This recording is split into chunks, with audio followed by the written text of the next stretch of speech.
Bacaan dari Kitab Kejadian. Sekali peristiwa, seluruh negeri Mesir menderita kelaparan dan rakyat berteriak meminta roti kepada Firaun. Maka berkatalah Firaun kepada semua orang Mesir, "Pergilah kepada Yusuf, perbuatlah apa yang akan dikatakannya kepadamu." Kelaparan itu melanda seluruh bumi. Maka Yusuf membuka semua lumbung dan menjual gandum kepada orang Mesir, sebab kelaparan itu makin hebat di tanah Mesir.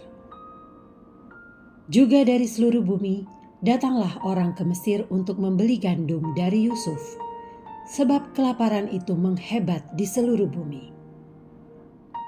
Di antara orang yang datang membeli gandum itu, terdapatlah pula anak-anak Israel, sebab tanah Kanaan pun ditimpa kelaparan. Sementara itu Yusuf telah menjadi mangkubumi di negeri itu. Dialah yang menjual gandum kepada seluruh rakyat negeri itu. Maka ketika saudara-saudara Yusuf datang, kepadanyalah mereka menghadap dan kepadanyalah mereka sujud dengan mukanya sampai ke tanah. Yusuf melihat saudara-saudaranya dan segera mengenal mereka. Tetapi ia berlaku seolah-olah ia seorang asing bagi mereka. Dan dimasukannyalah mereka semua ke dalam tahanan 3 hari lamanya.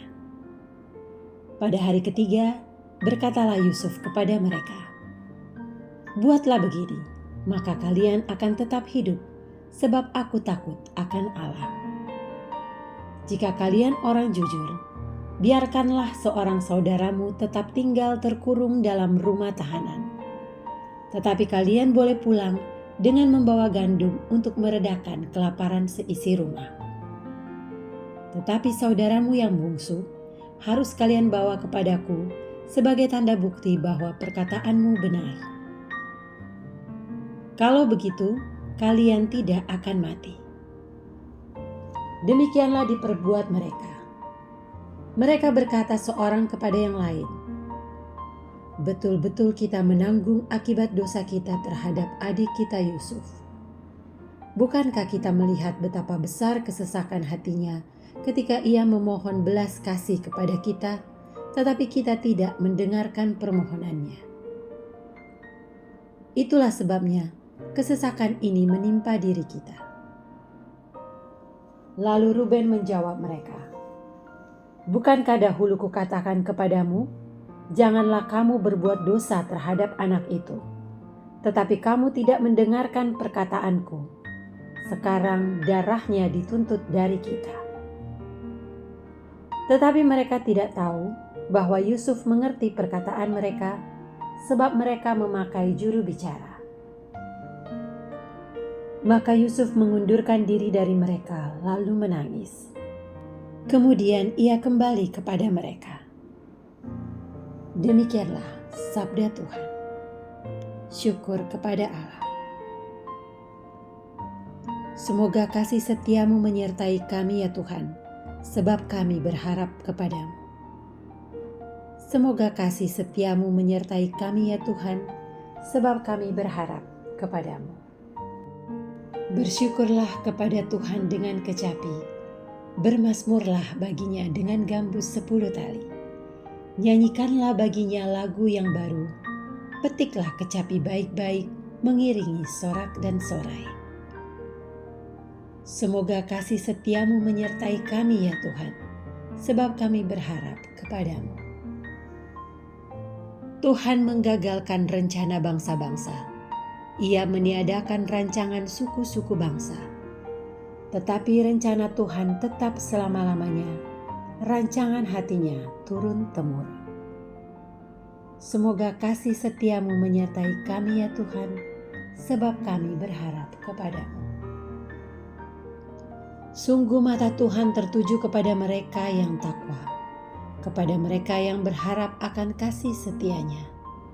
Ia hendak melepaskan jiwa mereka dari maut dan memelihara hidup mereka pada masa kelaparan. Semoga kasih setiamu menyertai kami ya Tuhan, sebab kami berharap kepadamu. Injil Suci menurut Matius. dimuliakanlah Tuhan. Pada suatu hari, Yesus memanggil ke-12 murid-Nya dan memberi mereka kuasa untuk mengusir roh-roh jahat dan melenyapkan segala penyakit serta segala kelemahan. Inilah nama ke-12 rasul itu. Pertama Simon, yang disebut Petrus, dan Andreas saudaranya. Yakobus anak Zebedeus dan Yohanes saudaranya. Filipus dan Bartolomeus, Thomas dan Matius pemungut cukai, Yakobus anak Alfeus dan Tadeus, Simon orang Selot, dan Yudas Iskariot yang mengkhianati Yesus. Ke-12 murid itu diutus oleh Yesus dan ia berpesan kepada mereka, "Janganlah menyimpang ke jalan bangsa lain atau masuk ke dalam kota Samaria, melainkan pergilah kepada domba-domba yang hilang dari umat Israel. Pergilah dan wartakanlah, kerajaan surga sudah dekat." Demikianlah sabda Tuhan. Terpujilah Kristus.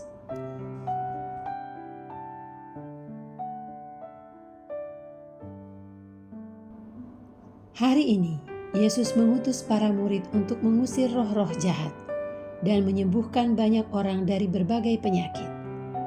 Ia juga berpesan agar para murid pergi ke tempat-tempat yang telah ditunjukkan olehnya. Kita pun dalam tugas perutusan hendaknya memohon kepada Tuhan agar diberi petunjuk yang tepat. Hal ini menjadi pedoman bagi kita agar tidak keliru dalam melakukan pelayanan di luar kemampuan kita. Marilah kita berdoa. Allah Bapa yang Maha Mulia, kami bersyukur atas sabda dan ekaristi yang telah Kau anugerahkan kepada umat-Mu. Kuatkanlah kami dalam karya perutusan kami di dunia, agar semakin nyatalah kerajaan-Mu di bumi, sambil menantikan kedatangan Putra-Mu kembali. Sebab Dialah Tuhan pengantara kami. Amin.